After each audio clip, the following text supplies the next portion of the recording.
Welcome to HEORO.com, a powerful tool for literature searching. In this video, we will use HEORO to bring up a list of studies on mortality trends for prostate cancer. To begin, visit HEORO.com and launch the dashboard. From here we can build up our Boolean search. In the disease box, begin typing prostate cancer and select appropriately. Then go to the study type field and select mortality study.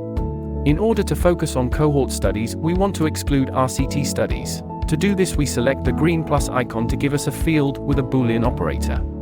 Select RCT in the study methodology and change the Boolean operator from and to not.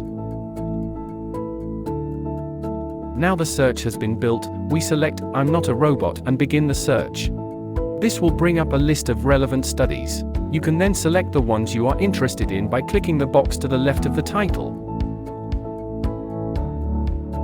Then export them in a reference manager suitable file. You can also print or save the results. HEORO is free to use. Visit www.heoro.com.